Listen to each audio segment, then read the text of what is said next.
Montagonè, che è in pratica il sacerdote che attualmente sostituisce il vescovo. Questa è la risposta quando suoniamo al convento di San Giacomo di Veglia. Una sorta di consegna del silenzio, considerando che la curia vescovile non ha di fatto giurisdizione sul millenario convento di clausura, commissariato dal Dicastero degli Istituti di Vita Consacrata e le Società di Vita Apostolica presso il Vaticano. Al centro l'attività degli ultimi anni della madre badessa Aline Pereira Gammarchi, contestata da alcune consorelle. Di ufficiale al momento c'è solo un comunicato dell'ordine che conferma di aver sollevato dalla direzione del monastero Madre Aline per aver preso delle misure ai danni di 4 consorelle senza rispettare il diritto della Chiesa e dell'ordine.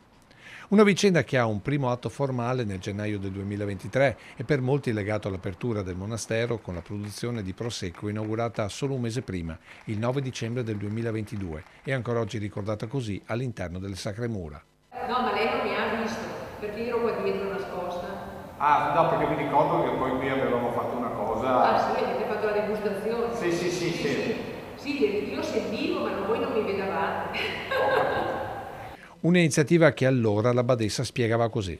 Economicamente il monastero viene sostenuto dal nostro lavoro, per cui tutto quanto entrerà servirà innanzitutto per pagare le bollette che sono altissime, ma anche per tutto il resto del monastero. Una rivoluzione per questo luogo di silenzio e preghiera, finora di fatto inviolato dalla laicità circostante. Una rivoluzione pare non condivisa da 4 consorelle più ortodosse, ma anche dal Vaticano, che dopo il primo commissariamento del 23 poi ritirato, il giorno dopo la Pasqua di quest'anno ha deciso di sollevare definitivamente Madre Aline, che per questo ha concordato un periodo di allontanamento dal monastero.